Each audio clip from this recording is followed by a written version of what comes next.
रात के 7:30 बजे एक सुनसान जंगल और एक औरत जो जमीन पर नहीं हवा में चल रही थी। लेकिन असली डर तब शुरू हुआ जब वो उनके साथ घर तक आ गई। ये कहानी है शिपुन नाम के एक लड़के की, जब वो सिर्फ 8 साल का था। उस दिन वो अपने माँ के साथ अपने पिता का इंतजार कर रहा था। उन्हें अपनी नानी के गांव कोष्टा जाना था।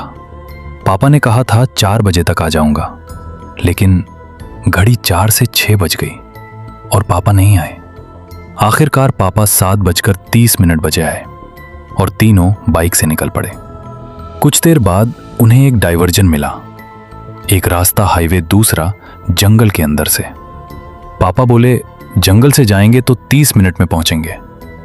माँ थोड़ा डरी, लेकिन बोली ठीक है। और यही फैसला उनकी जिंदगी का सबसे बड़ा डर बन गया। जंगल इतना घना था कि दिन में भी सूरज की रोशनी नहीं आती थी। तभी छोटा शिपुन पीछे देख रहा था और अचानक 50 से 60 मीटर दूर एक सफेद साड़ी वाली औरत उनके साथ साथ चल रही थी। शिपुन बोला, पापा देखो, परी उड़ रही है। माँ ने जैसे ही देखा तुरंत शिपुन का हाथ नीचे कर दिया, उसकी आंखें बंद कर दी और धीरे से बोली, गाड़ी तेज चलाओ, क्योंकि वो जान चुकी थी वो परी नहीं थी। तभी धड़ाम, बाइक का टायर पंचर हो गया। अब वो तीनों अकेले अंधेरे जंगल में फंस चुके थे। चारों तरफ सन्नाटा। तभी छन छन छन, पायल और चूड़ियों की आवाज, और फिर एक औरत, झुका हुआ सिर, बाल पूरे चेहरे पर, धीरे धीरे उनकी तरफ आ रही थी। वो उनके पीछे से गुजरी, लेकिन जैसे ही वो पीछे से गुजरी, तीनों के शरीर में कंपकपी दौड़ गई। जैसे ही बाइक ठीक हुई वो भागे, लेकिन शिपुन ने पीछे देखा। वो औरत खड़ी थी और अचानक उसने गर्दन घुमाई और तेज चीख के साथ वो उनके पीछे दौड़ने लगी। कुछ सेकंड में वो हवा में उड़ने लगी और उनकी बाइक के ऊपर आ गई। उसकी आंखें सीधे शिपुन पर थीं। माँ जोर जोर से गृह देवी का नाम जपने लगी। पापा ने भी हनुमान जी का नाम लिया और अचानक वो औरत हवा में गायब हो गई। गांव पहुंचने के बाद भी शिपुन रोना बंद नहीं कर रहा था। एक तांत्रिक बुलाया गया। उसने कहा, यह आत्मा तुम्हारे साथ घर तक आ गई है और ये बच्चे को ले जाना चाहती है। रात को शिपुन सो रहा था। तभी उसे महसूस हुआ कोई उसके पैर को छू रहा है। उसने नीचे देखा, वही औरत उसके पैर पकड़कर हंस रही थी। अगले दिन उसकी मौसी जंगल गई। शाम को लौटी, बाल बिखरे हुए, पैर से खून, और अचानक उसने शिपुन को उठाया और जंगल की तरफ भागने लगी। लोगों ने रोका, उसे पकड़कर बांधा, लेकिन वो सिर्फ एक ही बात बोल रही थी, मुझे बच्चा दे दो, मैं चली जाऊंगी। पंडित आया, बोला, ये बहुत शक्तिशाली आत्मा है, अगर आज रात पूजा पूरी नहीं हुई तो ये कभी नहीं जाएगी। क्या शिपुन बच पाया? क्या वो आत्मा कभी गई? उस रात पूरा गांव जाग रहा था, क्योंकि अगर कोई एक भी सो गया तो सुबह शिपुन जिंदा नहीं मिलता। पंडित ने साफ कह दिया था, ये कोई साधारण आत्मा नहीं है, ये जंगल की शिकार करने वाली आत्मा है और इसे सिर्फ एक चीज चाहिए, बच्चा। गांव वाले जल्दी जल्दी 100 से ज्यादा पूजा का सामान इकट्ठा करने लगे। सरसों के दाने, सिंदूर, काले धागे, नींबू, मिर्च, मिट्टी के दिए। पूरा घर अब एक युद्ध का मैदान बन चुका था। जैसे ही घड़ी ने 11:45 बजाए, पंडित ने शिपुन को एक गोल घेरे के अंदर बैठा दिया। चारों तरफ दिए जलाए गए, दरवाजे बंद कर दिए गए और सभी को चेतावनी दी गई, जो भी हो कोई बाहर नहीं जाएगा। जैसे ही मंत्र शुरू हुए, अचानक हवा ठंडी हो गई, दियों की लौ अपने आप हिलने लगी और फिर बाहर से वही आवाज, छन छन छन, ठक ठक ठक। दरवाजे पर किसी ने जोर से दस्तक दी। एक औरत की आवाज आई, दरवाजा खोलो, मैं कमला हूं। वही मौसी। मां डर गई। क्योंकि कमला तो अंदर बंधी हुई थी। पंडित चिल्लाया, कोई दरवाजा नहीं खोलेगा, ये वो नहीं है, ये वही आत्मा है। अचानक दरवाजा अपने आप हिलने लगा, जैसे कोई बाहर से नहीं अंदर घुसने की कोशिश कर। अंदर बंधी कमला अचानक जोर जोर से हंसने लगी। उसकी आवाज बदल गई, भारी और डरावनी, और फिर उसने अपनी रस्सी खुद तोड़ दी।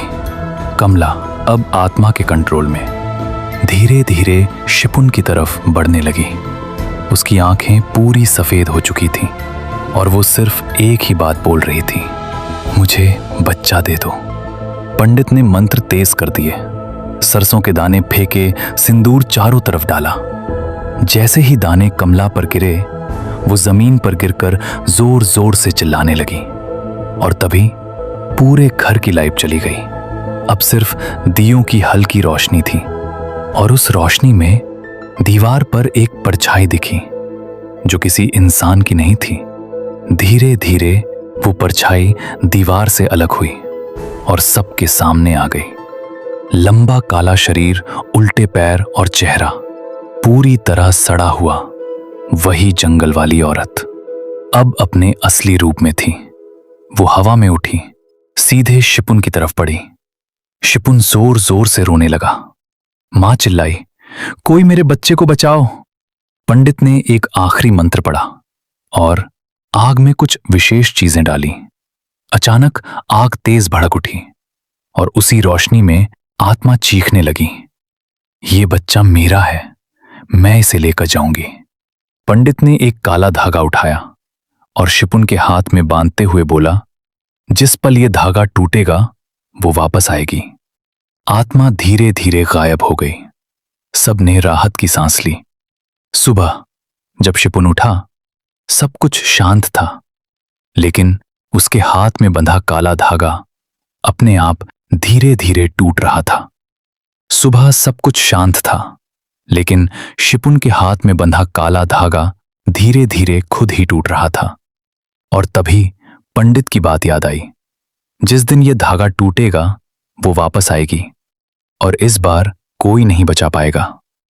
सुबह के 9 बजे सब लोग थोड़ा शांत थे, लेकिन शिपुन की मां की नजर सिर्फ उस धागे पर थी। और फिर टक, धागा पूरी तरह टूट गया। घर में अचानक ठंडी हवा चलने लगी, दरवाजे अपने आप बंद होने लगे और शिपुन फिर से रोने लगा। पंडित तुरंत आया। उसने कहा, अब सच बताने का समय आ गया है। उसने बताया, सालों पहले उसी जंगल में एक औरत रहती थी। उसका नाम था बिलथरू। वो गर्भवती थी। गांव वालों ने उसे चुड़ैल समझकर मार दिया, लेकिन मरते वक्त उसने कसम खाई, हर उस बच्चे को ले जाऊंगी जो उस जंगल से गुजरेगा। जब तुम लोग जंगल से गुजर रहे थे, शिपुन ने उसे देखा और परी कहा। यही गलती थी, उसने शिपुन को अपना बच्चा मान लिया। पंडित बोला, आज रात 12 बजे हमें उसी जंगल में जाना होगा। सब डर गए, लेकिन कोई और रास्ता नहीं था। रात 11:50 पूरा परिवार पंडित के साथ उसी जंगल में पहुंचा। चारों तरफ अंधेरा, ठंडी हवा और वही सन्नाटा। जंगल के बीच में एक बड़ा हवन किया गया। शिपुन को बीच में बैठाया गया। पंडित ने मंत्र शुरू किए। अचानक पेड़ हिलने लगे, हवा तेज हो गई और फिर वो सामने आई। सफेद साड़ी, बाल पूरे चेहरे पर, आंखें खून जैसी लाल। वो धीरे धीरे हवा में उठी और बोली, मेरा बच्चा मुझे दे दो। शिपुन कांपने लगा। पंडित चिल्लाया, ये तेरा बच्चा नहीं है। लेकिन वो हंसने लगी और अचानक उसने शिपुन को हवा में उठा लिया। जैसे ही शिपुन हवा में उठा, उसने अचानक रोना बंद कर दिया और धीरे से बोला, मां, ये मुझे बुला रही है। सबके होश उड़ गए। पंडित ने एक आखिरी मंत्र पढ़ा और आग में एक लाल कपड़ा डाला। अचानक आग बहुत तेज हो गई और उस औरत की चीख निकल गई। वो जोर जोर से चिल्लाने लगी, मुझे मेरा बच्चा चाहिए। लेकिन धीरे धीरे उसका शरीर जलने लगा और वो धुएं में बदल गई। सब शांत हो गया। जंगल फिर से वैसा ही हो गया। शिपुन नीचे गिरा और बेहोश हो गया। जब शिपुन उठा, सब कुछ नॉर्मल था। कोई डर नहीं, कोई आवाज नहीं, सब खुश हो गए। लेकिन कुछ दिनों बाद शिपुन की मां ने देखा, शिपुन अकेले बैठा था और किसी से बात कर रहा था। मां ने पूछा, किससे बात कर रहे हो? शिपुन मुस्कुराया और बोला, वो वापस आ गई है। अब वो मुझे डराती नहीं, मेरे साथ खेलती है। उस दिन के बाद शिपुन कभी पहले जैसा नहीं रहा। और गांव वाले कहते हैं, आज भी उस जंगल से गुजरते समय एक सफेद साड़ी वाली औरत एक बच्चे के साथ खेलती दिखती है।